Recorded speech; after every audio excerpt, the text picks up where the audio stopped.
Hello everyone and welcome back to episode 100 of your favourite Formula 1 podcast, Knowing Wheel. Somehow we've made a centenary, and obviously to commemorate that, I'm joined by a special guest. It's Jamie183. How are we doing, mate? I'm very good. Extra special. Obviously I'm not here every week, actually I am. So, no, I'm doing well. Looking forward to getting into it. Season is very close now. It feels like we're a whisker away from Formula 1 returning to our screens. Yes, yeah, at long last as well. Yeah. It must be said. It has felt like a long winter this year. But, of course, episode 100, it is, Jamie, I don't know if you're going to mention it or if I was going to mention it. It is technically as well someone's birthday. Oh, yeah, of course the day this video goes live. Wow. Happy 25th, Matt. 25? Not yet, mate. 23, right? Yeah. 23, yeah. We're the same age, Jamie, pretty much. You're very old. You're 2 months younger than me. 2.5 months. Yes, so happy birthday, Matt. Everyone get your pancakes out with candles on, ready for him. Yes. We're recording this on Monday, and obviously the podcast goes live Tuesday, but I'm hoping that I am having pancakes tomorrow, especially as it is my birthday. But the show must go on. We're back with our third and final preview, ready for the F1 2023 season. Of course, last week, if you missed it, we went through, admittedly, very, very tired. We went through Alfa Romeo, AlphaTauri, and Aston Martin. Quickly, though, before we jump into it, of course, we have just got to mention the news about Aston Martin. Sir Lancelot, unfortunately, will now not be competing in winter testing due to a minor cycling injury, so we both wish him all the best and a speedy recovery before Bahrain Real. But of course, that probably now means it's just going to be Alonso doing 1,000 laps in the car, doesn't it? Wouldn't surprise me. Either that or Drugovich steps in. But yeah, unfortunate that Lance has crashed his bike. Could never be me. But yeah, he'll be back, I think. I'm almost certain. I'd put... Well, he said it's only a minor thing. Yeah, he'll be back for Bahrain, absolutely. Yeah, I mean, imagine if he wasn't back, ready for the season. I mean, what would Aston Martin rebrand to? Because I'm sure Lawrence Stroll would just take the money away immediately. Go back to Racing Point. It would, yeah, like the green just strips off and we just basically get 4 Alpine cars. Yeah, would not surprise me at all. But he'll be fine. But yeah, he will be back. He will be back. But like I said, wish him a speedy recovery. But let's get into it though, Jamie. Our first of 4 teams to preview then. We've actually got 4 big teams and teams with a lot to talk about, haven't we, this week? McLaren, Ferrari, Mercedes and Alpine. Now, what do we... McLaren livery, first of all then, Jamie. What are our thoughts? It's okay. It's just a bit samey, isn't it? I do think it's an upgrade on last year, but not by much, because it's effectively the same, just with a bit less paint on it. Yeah. And that's a discussion I'm sure we'll get into later, but it's a common trend, obviously, with all the teams being overweight, that they're having to strip back as much paint as possible, just leaving the bare carbon fibre, which is quite nice as a novelty if one team has that, but when it's every team, it's suddenly like, oh, maybe there's a bigger issue here. But it's only a few grams, isn't it? This is the problem. Yeah. Realistically, you're not taking into account even driver weight and helmet weight and chassis, tyres, everything. You're shaving off less than a kilogram properly of paint when the whole car weighs 800 or 900 kilograms. Yeah 798 now, isn't it, is the minimum. Yeah. But I don't know what it is about this McLaren. I mean, again, this was obviously meant to be a big year for McLaren. MCL 60 for them. I do quite like the little 60-year logo towards the back of the car, but there's something about this livery. Now, I mentioned this last week when it got unveiled. I put this on Twitter. There's something about this livery that even now, still looking at it, I cannot work it out, but I just do not like it. I'm actually going to disagree with you when you said it looks better than last year's. I don't think it does. You really didn't like last year's either, did you? And I did not like last year's livery either particularly. There's just something about this livery that absolutely my brain and eyes and whatever just don't agree with. Fair enough. I'm not a huge fan, but I think it's okay. Okay, and fair enough. We mentioned last week, didn't we, that teams are very averse to changing livery every year in this day and age, just because they're all quite serious teams these days and they can't just rock up with a different livery every year. Unless you've got a new big sponsor, which again doesn't really tend to happen much in F1 anymore. No. Out of 10 then, Jamie. What we saying? What we saying for the McLaren? 10, I'll give it a 5. I was also going to say 5, but you said you don't mind it still, so I'm going to lower that to a 4.5. Yeah. But I think that is our worst score, isn't it? Yeah. So far this year. But of course, McLaren last year was difficult, I think, wasn't it? On the surface, I think a lot of people are going to paint it as a pretty decent picture. They missed out to Alpine for P4 in the Constructors. But that being said, they didn't fall backwards off the regulation changes. I remember leaving Bahrain, and we were really worried, weren't we? Because obviously McLaren finished, they were literally down there with Aston Martin and Williams, like right at the back. Yeah. And we thought, are McLaren now right on the back foot to the end of the year, or even the end of the new regulation cycle? But they recovered very quickly. Mm-hmm. Obviously, the only team outside the big three to get a podium with Lando Norris back at Imola. But also being said, Ferrari went from battling for P4 in 2021 against P3. McLaren. They went back to the top. Why do we still give McLaren the excuse that they're not back at the top? Yeah, it's difficult because 2021 and 2020 they were in a fight for P3 in the Constructors behind Mercedes and Red Bull. And then 2022 comes along and suddenly they've just been completely overtaken by Ferrari, who they've been battling for the past 2 years before. And yes, Ferrari are historically a bit of a bigger team, probably the biggest team in Formula 1. But the money that they have at their disposal, especially with the budget cap, they essentially have the same amount of money. Ferrari probably have a few more resources and personnel, but McLaren's a huge team. And they've been treading water, really, for 10 years. It's probably close to 15 years, isn't it? I mean, this is the only sort of thing I can think of now. I was actually thinking about this earlier on today. Mercedes now are basically what McLaren still wants to be. Yeah. But because Mercedes are here, McLaren now can't be that team anymore. Modern Mercedes is basically McLaren of years gone by, isn't it? Yeah, the West and the Vodafone McLaren Mercedes team has essentially morphed into Mercedes Brackley team. Rather than what McLaren hoped would still be their team, It is so disappointing, isn't it? Because, I mean, McLaren was still at the absolute top of the Formula 1 world, even when we got into Formula 1. Oh, yeah. But, I mean, really, since 2012, isn't it? It just... so much bad mismanagement within that organisation. But for whatever reason, we seem to let that slide. And I know we mentioned it quite a few times last year as well. Why do we seem to let that slide still? I think it's this is a big team. They really, it's kind of like they messed up so badly in 2015 and 2018, especially with the Renault move, that we kind of cut them a lot of slack because they're not doing that badly now. It's like, oh, actually, they've made quite a lot of progress since then. But yeah, that is true, but they shouldn't have ever been in that situation in the first place. No. And now they've lost Andreas Seidel as well, which I think will hurt them. You look at Ferrari, they had an absolute disaster in 2020, but they bounced back well in 2021, and of course got back to the top. McLaren theoretically should have been, or we should be holding McLaren to the same standard, I believe. Yeah. But I do think there are a few things to be positive about McLaren. Obviously, they've got probably one of the hottest prospects in Formula 1 in Lando Norris and one of the hottest rookies in Formula 1 in Oscar Piastri this year. They've sorted out their drivers because I think Ricciardo was definitely letting them down in 2021 and 22. And I think there is reason to be positive. It remains to be seen how long they can keep those talents for if they don't give them the car capable of what they deserve. But they've certainly got a lot of good stuff going on at that team.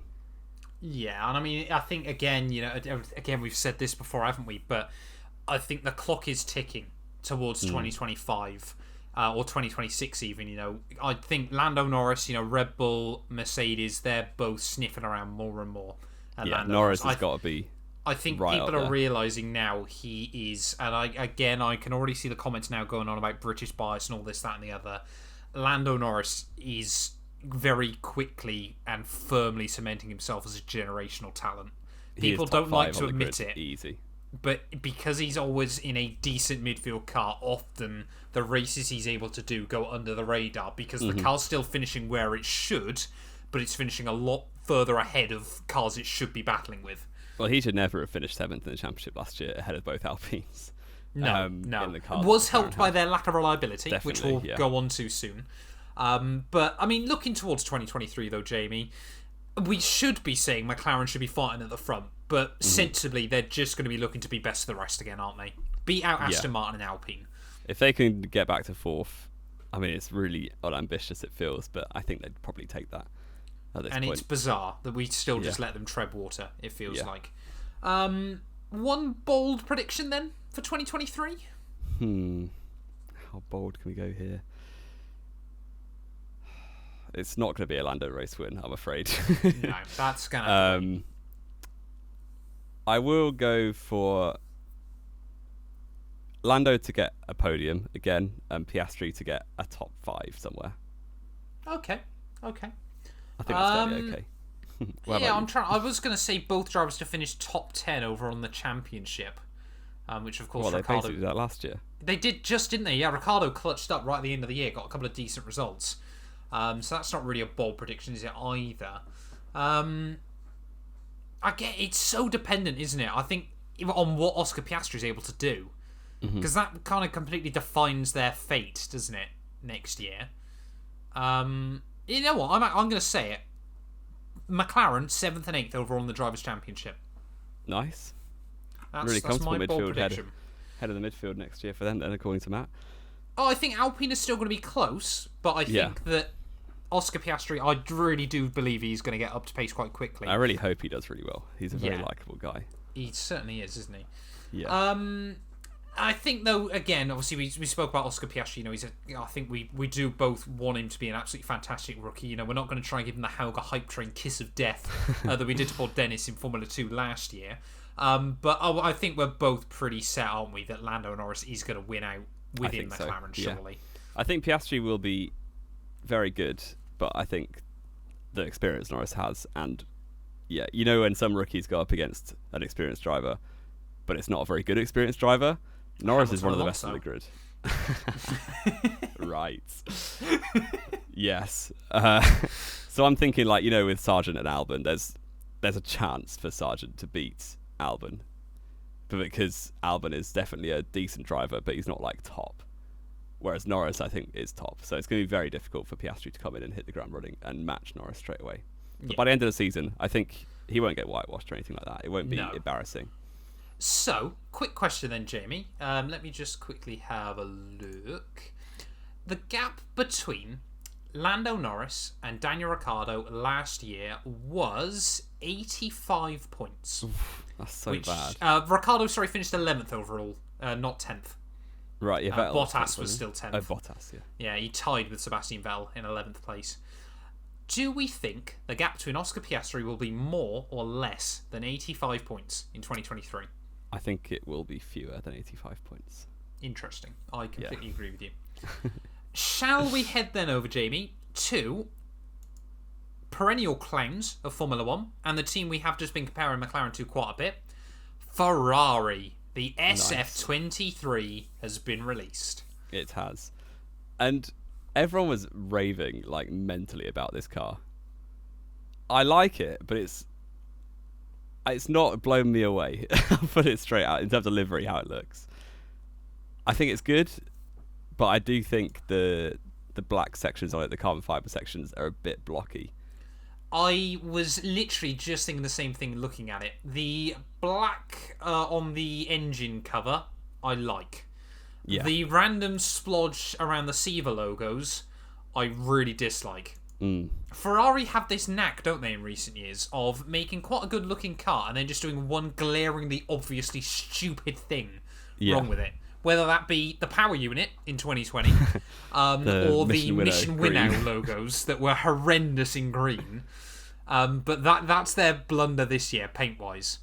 Better shade of red, though. I will give them that. Yeah, I do and there's no stupid, transition of, it was light red to dark red last year, just randomly on a line change, basically. So, yeah, it looks good. I do like it. Everyone was saying it's, comes to be the best-looking car on the grid. I'm not so sure. No. It's not even the best-looking car in this video. It's not even the best red car on the grid. It's not the best red car, no. I mean, but, just quickly as well, I've got to admit to Ferrari, the white Ferrari logo on the rear wing again is hot. Yes, definitely. And they went for that in Italy, didn't they? Was that this or last year? That was the yellow tribute in 2022, wasn't it? Yeah. I mean, yeah, it's good. It's a Ferrari. It's red. I don't really know what more to say. Yeah. I mean, at least unlike Red Bull, they do change up some stuff with it. Each year. But out of 10?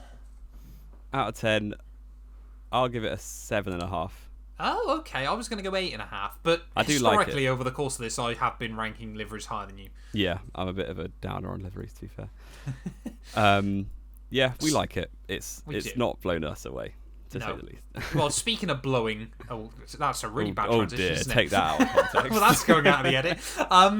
Let's hope this year that the engine isn't blowing up as much, isn't it? You know, we look back at 2022. It was a year of what could have been. Now, sensibly, you know, it was one of those years for Ferrari where had everything gone perfectly, they might just have clutched up a world championship.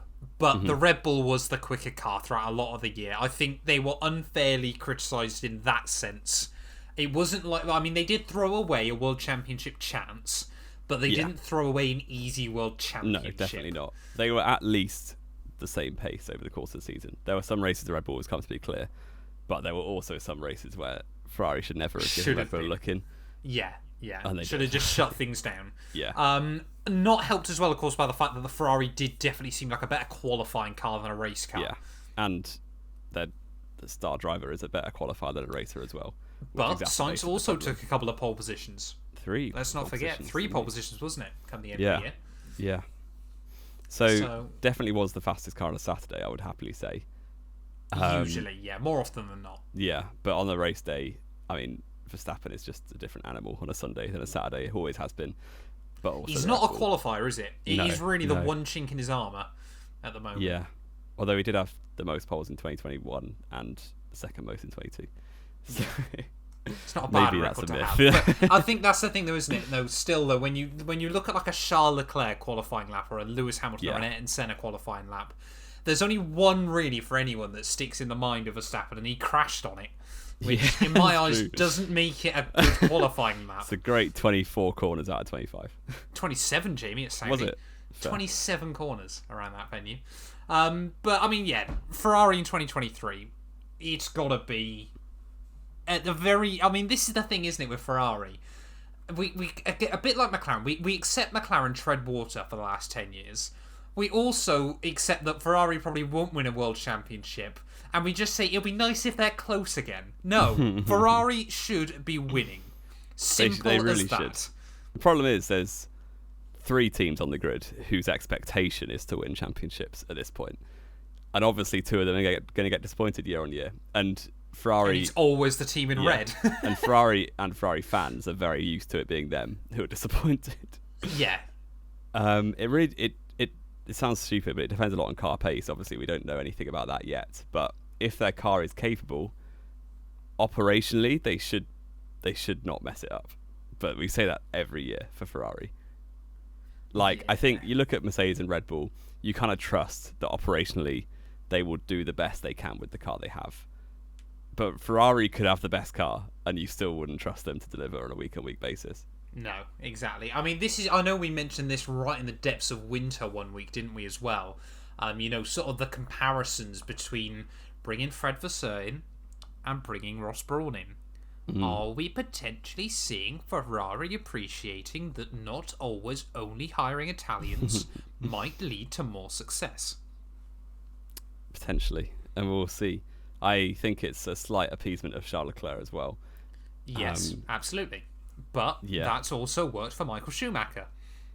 Yeah, true.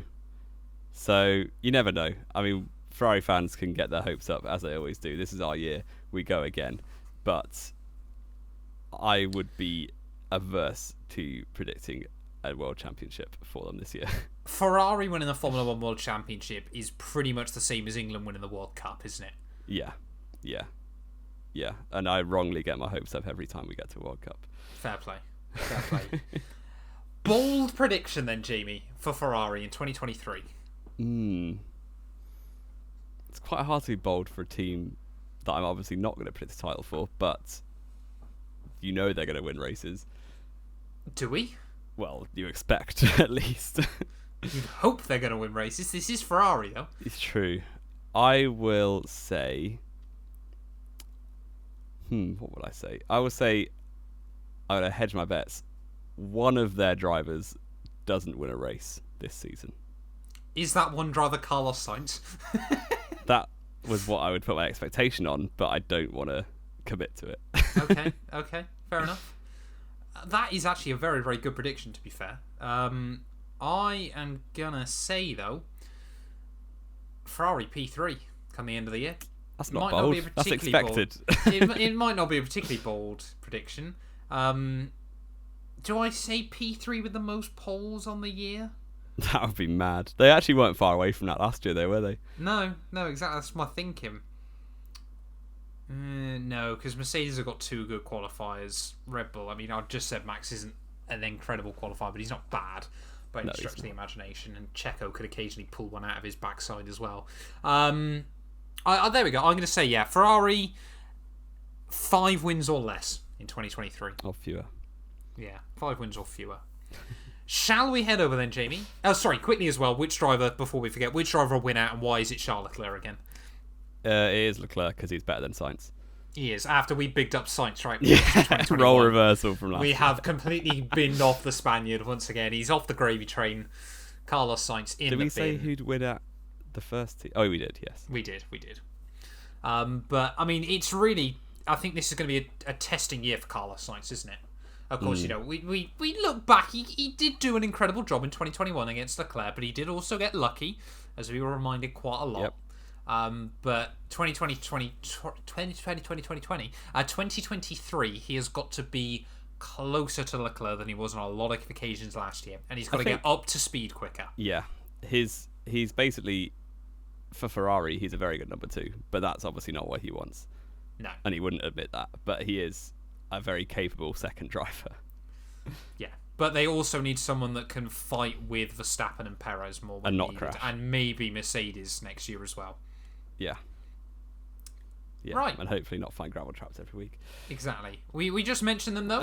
Mercedes were the penultimate team to reveal their car ahead of the 2023 season. Then Jamie, what a stunner! Oh, beautiful thing. It's a shame it's slightly like the Merc logos and everything. I don't know if you saw this. Are slightly out of center. Oh really? I didn't notice that. Or the nose little pieces are. They don't line up perfectly, which is a bit It's annoying. also a shame that the W11 was so perfect that it's quite hard to top it because it's not quite as good as that, and they've gone for the same concept. And it's also a bit of a shame, of course, that originally why they went to a black livery has kind of now been forgotten about and binned off as well, isn't it, for this new one? But that being said, this thing is still hot. It is very stunning. It is striking to look at. Well, say that. Lewis Hamilton's one is. George Russell's I'm not so convinced by. I'm not really keen on Russell's. I don't know why on earth he's gone with toxic I'm a bit green. confused because... am I right in saying last year Hamilton had the purple and Russell had the like neon yellow? Yeah. And Hamilton's taken his yellow back, which is fair enough. But why has Russell gone for such a ghastly colour? Who knows? He's gone for a very Pierre Gasly kind of colour for 2023. But the yellow does work very well. I'm completely forgot, Jamie. We didn't mention the fact that Ferrari sent their car out onto the track and it didn't blow up during their test as well. Well done, which Ferrari. Is very convoluted, but hats off to them because we all expected that thing to roll out, puff a huge bit of smoke and catch fire. Am I right in thinking the Mercedes did do that, actually? They lost some testing reliability, didn't they?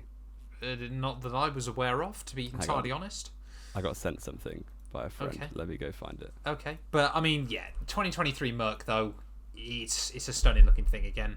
The all-black livery just works. Mm-hmm. Best looking car in my eyes. I am indeed correct that they did some test runs at Silverstone before an ignition problem and misfires.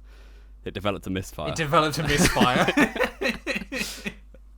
So it's not a great start for them, but the car does look stunning. So they've got some things in order. If anyone understood that developer misfire reference, please comment down below and I will pin you on this podcast. But Yeah, I mean, for me, livery Jamie out of 10, this is a 9.5, isn't it? George Russell's is only an 8, but I'd give it a Hamilton's 9 is 9.5. to average both of them. Okay, fair enough. Fair enough. But yeah, it's not my favourite. I do prefer the Alpha, but it's probably my second. Oh, okay. Oh, no, I'd say this is my favourite looking car for 2023. Brave as well, of course, black Mercedes win world championships. Not all of them.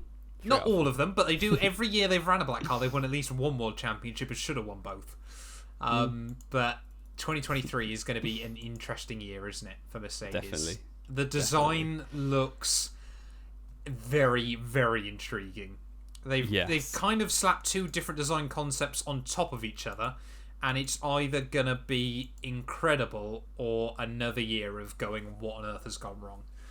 Yeah, they've not really binned off the zero side pod, but they've kind of distanced a touch from it, I would say. They're slightly larger, but still not as big what as they've some other effectively done is gone with their zero side pod concept and then chucked the top half of a Ferrari on top of it.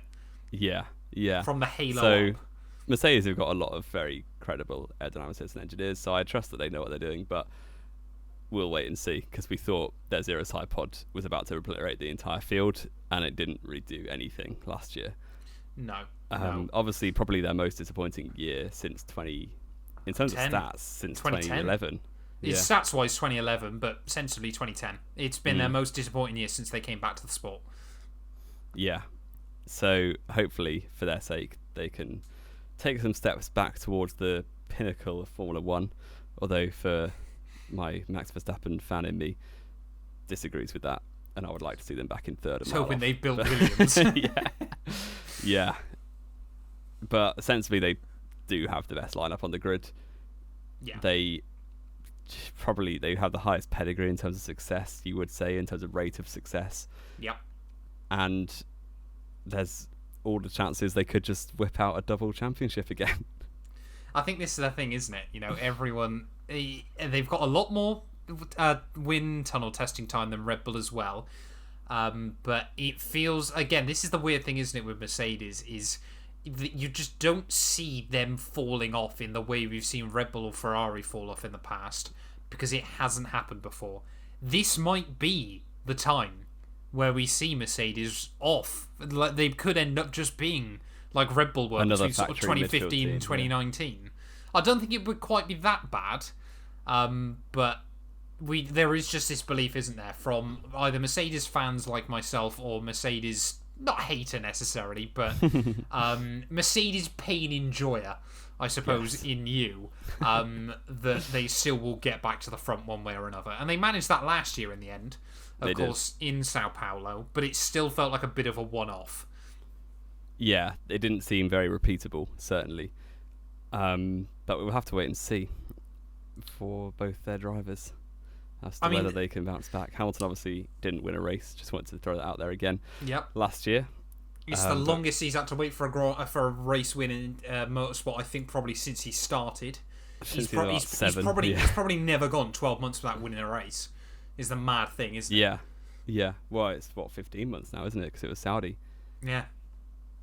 And definitely not Abu Dhabi. We laugh.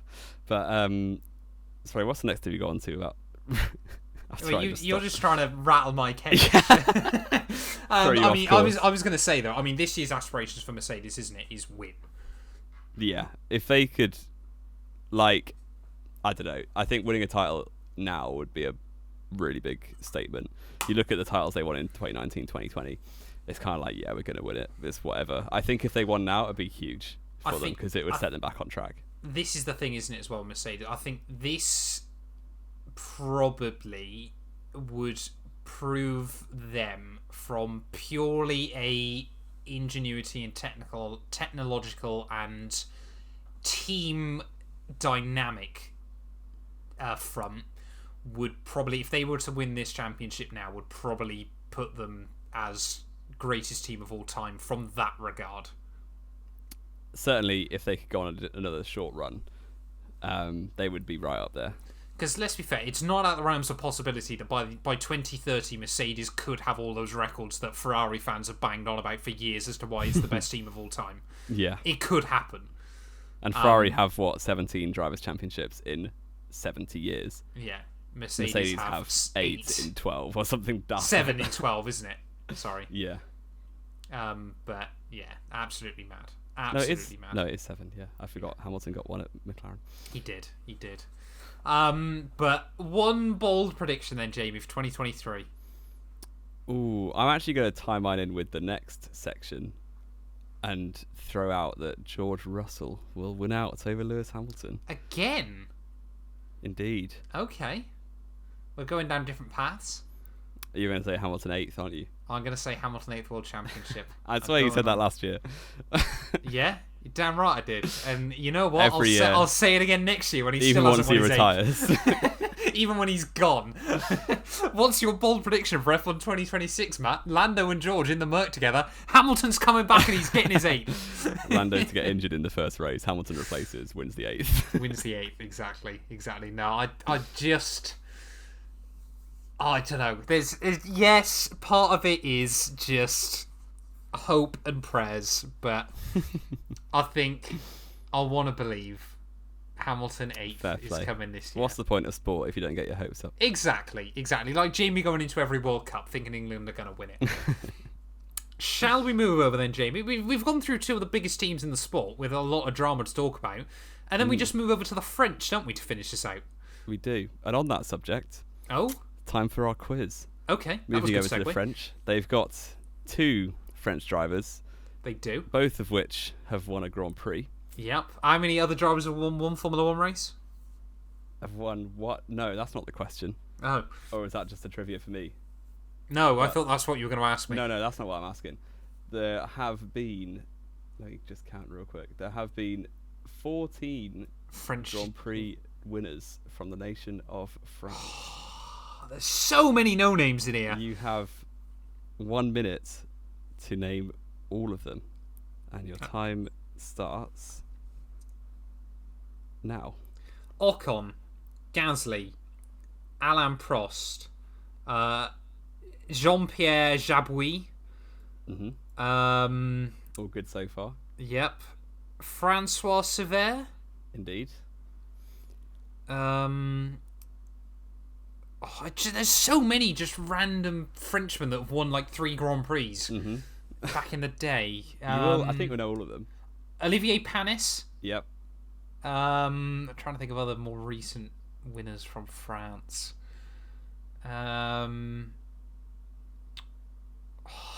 This really annoys me because I will know more of these. You're going to know a lot more than this. Yeah, I know. You've got 15 seconds. John Alesi, of course. Yep. There was one else kicking around from that era, wasn't there? Who was it? It wasn't Jarno. It wasn't Fisichella. They're both Italian. They're both Italian. And your time is up. Oh, that's so bad. That was not the best quiz performance from you there. Bad. You missed the second most successful, René Arnoux. Of course, yeah. The third most successful, Jacques Lafitte. That's a bit more Yep. difficult. Didier Pironi. Yeah, I honestly there's so many French ones that I always forget are French. Maurice Trintignant from the 50s. You might probably wouldn't have got that one. Patrick Tambay. Yeah, no, sorry. Patrick Tambay, indeed. Yeah.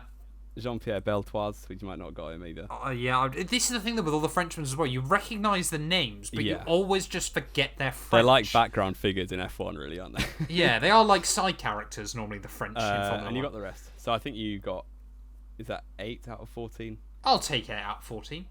Yeah. That's better than I thought I'd do. To be honest, I thought I only got 4 or 5, so I'll absolutely take that. But anyway, let's jump over then back to our French organisation, who again are a bit of a side character team in Formula 1, aren't they, Alpine? They are a little bit, yeah. When, again, a bit like McLaren, we keep giving them slack. They should be at the front. They're a full factory team, which McLaren aren't. You can cut them a slight bit of slack that they're, in terms of long-term F1 vision, they're still slightly Still new. believe. But because they only rejoined in 2016, which is obviously a long time ago now, but compared to the other teams who've been around Mercedes have only been around for 13 years, but everyone else has been around for like 20 plus at least. It's all the other factory teams, I should say, have been around for at least 20 years. Yeah. You can kind of say they're still on the way up. And in terms of overall trajectory, they kind of got to 4th in 2018, and they just kind of stayed there. And they've they've had obviously minor up and downs, but it's difficult to see them progressing. Or what is the next step for them? This is the problem, isn't it, with Alpine? Because really, if they wanted to prove themselves as a powerhouse factory team, 2022 was kind of that defining moment, isn't it, where you either prove yourself as the real deal, the big team, that we've had all this stuff going on with Renault and all this background stuff in years gone by. Now we're winning. And they just haven't, like, even if they've been comfortably P4, like half a second away from the big three, half a second ahead of McLaren and Aston Martin and so on and so on, okay, you're still taking steps in the right direction. But the fact that they did have the 4th fastest car, I'd argue, last year. Lando Norris was just in another league. But the fact they were still having issues with reliability all the time and everything else, and the fact they don't have any other teams that use their power units to get them extra information, it's just not working, is it? There is a bit like massive mismanagement over the summer last year as well, with the whole predicament of drivers. That was hilarious. Typically Renault, to be fair. But yeah, I mean, I followed Renault's progress very closely as a Hulkenberg fan back in the day. But they were always targeting this major rule change. Obviously, it was meant to be 21, turned out to be 2022. They were like, right, when that comes in, even in 2017-18 time, they were like, when that comes in, we're back. And it just hasn't happened. And you kind of can't see how long the management will give them. Are they going to give them to 26 to start challenging for titles? It's really difficult to tell. This is the thing, isn't it, with Renault Alpine? There's always a 5-year plan. Yeah. Always. It just gets it's restarted 5 years every or year. 100 races. There's always a 5-year plan. You can't just constantly... And I mean, one of the best examples of that in recent Formula 1 times, wasn't it? About rather than focusing on now rather than the future, is always BMW back in 2008. Oh, yeah. Always. The fact that they won that race in 2008, that was all they'd aimed to do that year. Kubica spent months moaning at them. Why, when we've got a car that can win a world championship this year, and we're going to focus on next year? And they did all this corporate stuff. 2009 came, they ballsed up the rules, it went Pete Tong, and they left by the end of the year. Yeah. Would that surprise me if that happened to Alpine? No, not particularly. Yeah, especially now that they've not got a superstar name like Alonso that they've got to keep happy. Like, you kind of trust they're both good drivers, but they're not top. Honestly, I think that works the other way for the French. It probably because does, they've got those two French drivers. It feels like they can band together. Because again, you know, French Formula 1 teams as well have always historically had, just because of the way the French political system works and everything like that, are always quite closely linked with the government. And, you know, trying to get funding through various means. But it just... Why, if, like, we're not French, why would you want to rally behind them if you were French? Like, there just doesn't seem to be that belief. And, you know, there might well be. You know, perhaps their propaganda in France is perfect. But there just doesn't seem to be that belief that they will get there, does there? Yeah, I think they've kind of reached their end game being the best of the rest, which is not what they want to be, but it feels that way for F1. I mean, as well, it's things like, as well, of course, you know, we spoke about Alpine, you know, obviously that rebranding to Alpine. Yes, meant that they've got a damn fine looking car over the last couple of years. 2023, not so much. We haven't really spoke about that, to be honest. No.